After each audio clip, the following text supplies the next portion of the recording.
Hello, everyone. I'm Larry Ridley. Welcome to the NFL on EA Sports. Today's matchup features a very good rushing offense. The Dolphins are top 10 in rushing TDs, and they'll go up against a Panthers defense that needs to be ready for that.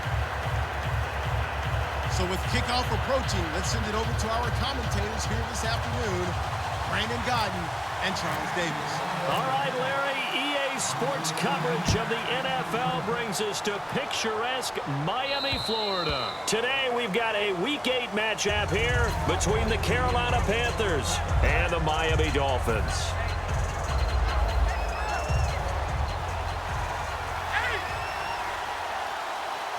They come up in an offset eye. Now they try the right side here. And he's able to plow forward up to about the 29, just shy of the 30. It's a pickup of 4, and it'll bring up second down.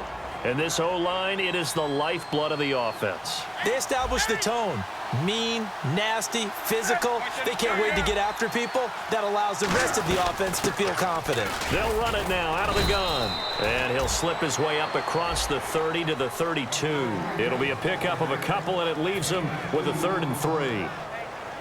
And a look at the starters for the Miami defense. Jonathan Joseph goes under the radar a little bit as one of the better cover corners in the league, but his team knows his value. He can lock up good receivers. Dolphins bring on an extra defensive back on 3rd down.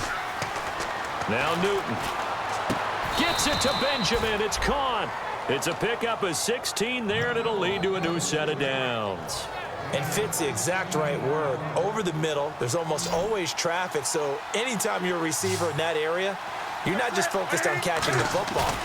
You're wondering where the collision's going to come from, right? Because there's almost always someone there able to concentrate, catch it, and even added a little extra at the end with a short run. So many times you hear today's NFL described as a space game.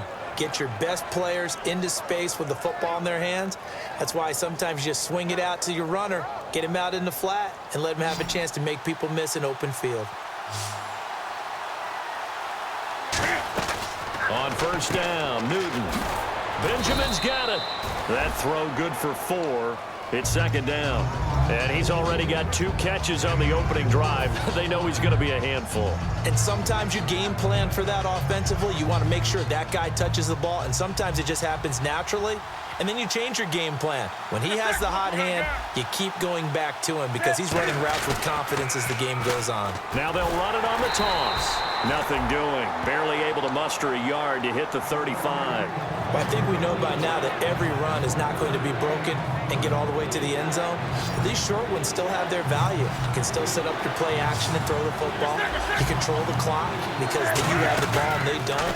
And often the physicality sets the tempo for the game. And he finds a man. It's Olsen. Give him 8 yards on the play, and they pick up the 1st. And Brandon, from our time in college football, where receivers weren't running the traditional NFL route tree, one thing they did learn, find open areas, find soft spots, and set up and catch the ball. And I think we just saw that there. Yeah, we saw that indeed, picking up the 1st. A good pickup there, a 22. And how about this first drive? They're being aggressive, slinging it around. Really confident, too, because they're not trying to fool them with running plays, throwing it, and they're being very successful right now. 1st and goal. Defense with their backs against the wall. And he is going to lose yardage here. That's going to go as a loss of a yard, and it'll be 2nd down. Well, it's been the air game that's taken them down on this drive before they finally turned around and handed it off on the last play. And now they're looking for the big boys to get him in the end zone. Couldn't do it there. It'll be interesting to see. Offensive lines had to pass block a lot on this drive. Will they be able to revert? And he takes it into the end zone for a Panthers touchdown. Herman Moore with his first career NFL touchdown. And the Panthers take it right down and score on the opening drive. And he knocks it through.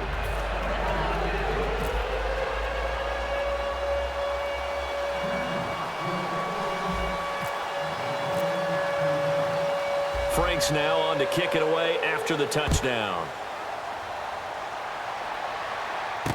Here comes Grant on the return.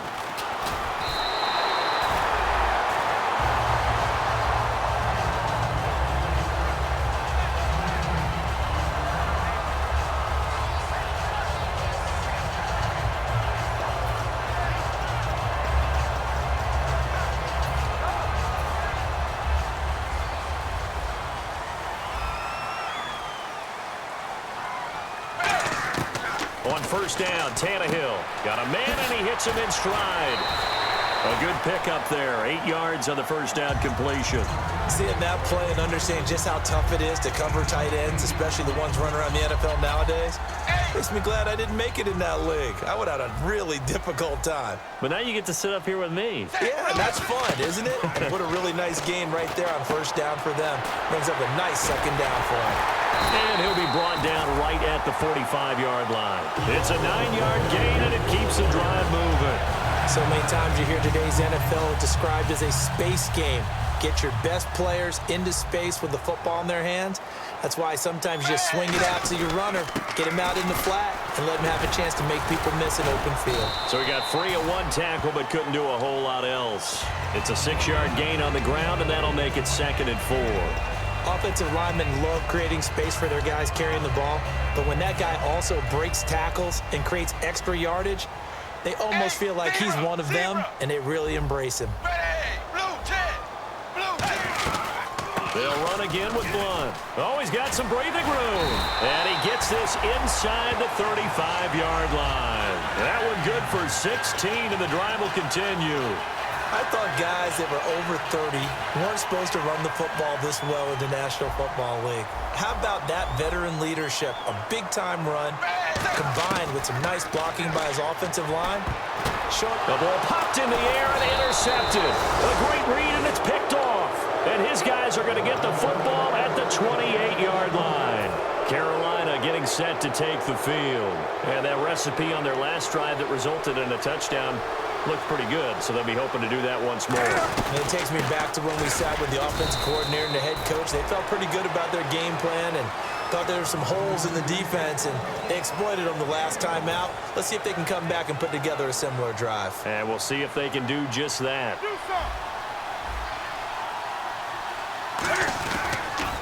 Now they'll run it on the toss.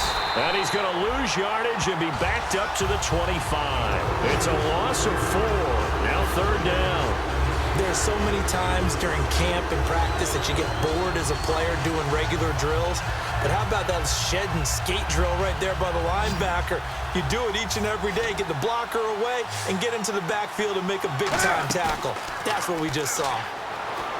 To throw is Newton. And that is incomplete. I can hear the sigh of relief all the way up here. A dangerous throw, backed up in their own territory and throwing an out route, and it got jumped, and they were fortunate it was only batted down and not intercepted.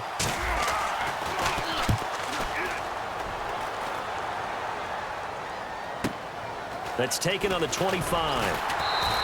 Well, he wasn't too far from breaking that. Officially, give him 15. And the offense will take over with a new set of downs. So now here come the Dolphins.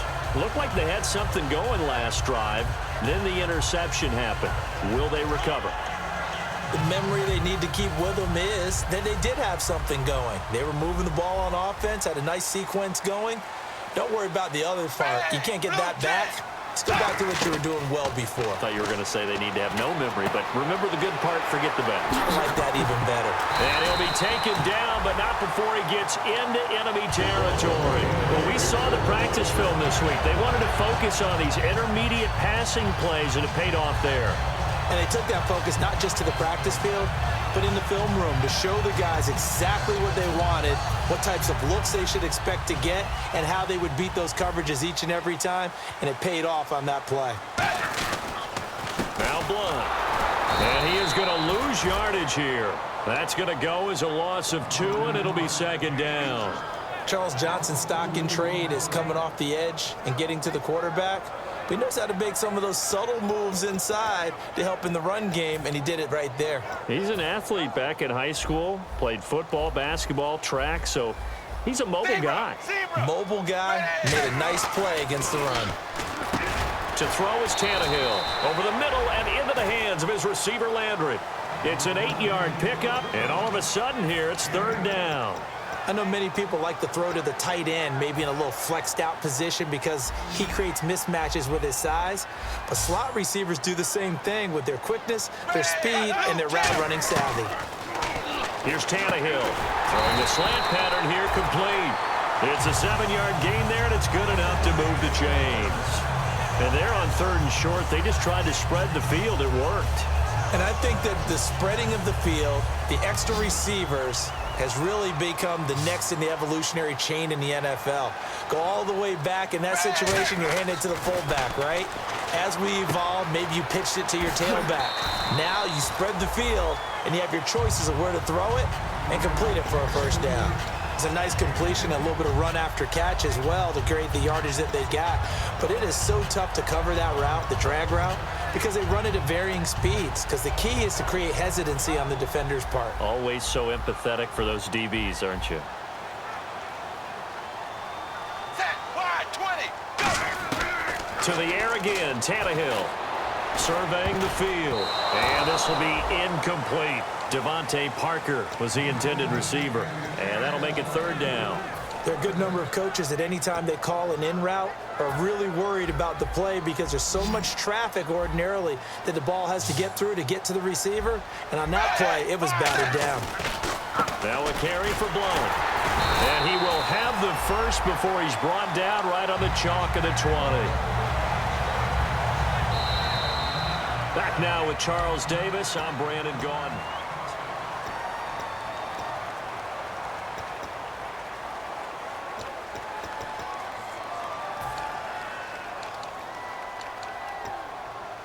Offense walks to the line for play number 7 of the drive.